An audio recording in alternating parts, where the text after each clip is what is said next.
Bien, donc l'objectif de ce tutoriel est de vous montrer comment réaliser l'assemblage d'un étau, d'un simple étau, dont les pièces ici, de couleurs différentes, ont déjà été réalisées. Également, nous réaliserons une liaison de type hélicoïdal entre la vis et le mort fixe, de manière à obtenir ce type d'animation. Quand je dévisse, effectivement, le mort mobile s'écarte. Et selon le temps, je vous montrerai comment réaliser une animation de ce type. Et également, toujours selon le temps, comment réaliser un éclatement de vue.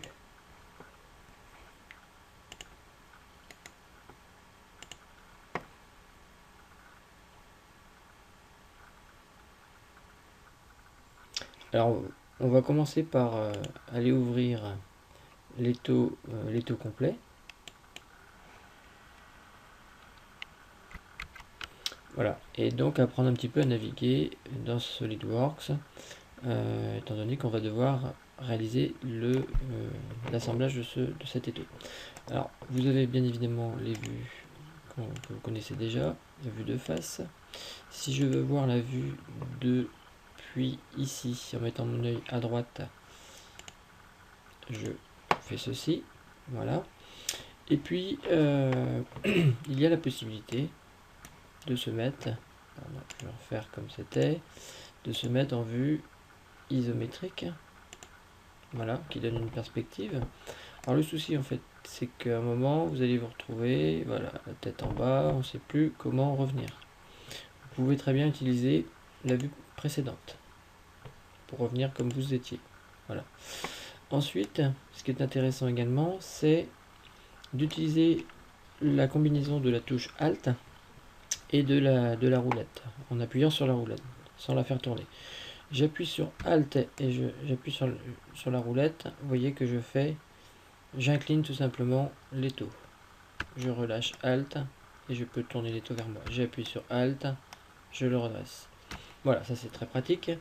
Autre chose de pratique, c'est la loupe. Donc je cible un endroit, j'appuie sur G au clavier et effectivement j'ai une loupe, ce qui me permet tout simplement de viser plus précisément. Je rappuie sur G, je n'ai plus la loupe.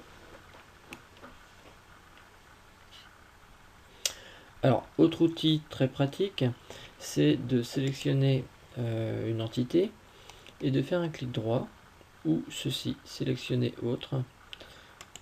Et ça va vous permettre tout simplement d'aller sélectionner des pièces qui sont à l'intérieur, par exemple, d'autres pièces. Donc voilà, si je voulais sélectionner l'intérieur usiné, donc qui apparaît en orange, et ben je prendrai ceci. Et ça y est, j'ai réussi par cette méthode à la sélectionner. Ensuite, vous avez la possibilité de rendre, de cacher des composants. Voilà, j'ai caché ici un composant. Je peux bien évidemment le faire réapparaître. Hop là, pardon. Pardon. Pour le faire réapparaître, c'est pas là. Enfin, pour le faire réapparaître, effectivement, c'est pas là. Ici, avec la version que j'ai, moi j'ai la possibilité d'appuyer sur Shift Tab pour faire réapparaître ou tabulation pour faire disparaître. Alors pour vous, en fait, ça va être ici, selon la version. Et vous voyez qu'ici, j'ai, en fonction de l'icône masquée ou affichée, j'ai une pièce ici qui est, on voit bien, qui est masquée. Donc je reclique dessus, je la fais apparaître. Je peux également la rendre transparente. Là, elle est effectivement transparente et on peut l'observer ici. Donc si je veux la rendre opaque comme elle était avant, j'enlève la transparence. Ensuite, un détail qui aura son importance, c'est ici. Donc vous voyez qu'ici, j'ai par exemple le mort qui est précédé d'un moins. Simplement parce que ce mort, en fait, dispose d'au moins 1 degré de liberté. Il peut bouger dans une direction, soit tourner, soit se translater.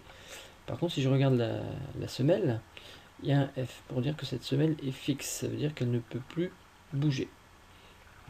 Alors si je prends la semelle, justement, je vais aller cliquer dans l'arbre de construction ici. La semelle est ici, c'est celle-ci. Si je fais clic droit, vous voyez que j'ai la possibilité de la libérer. Donc je vais libérer la semelle et cette fois-ci j'ai un moins. Ça veut dire qu'elle peut bouger. Donc maintenant, tout peut bouger ici. Donc ça devient un peu compliqué de venir faire tourner. Alors voilà, j'essaye de faire tourner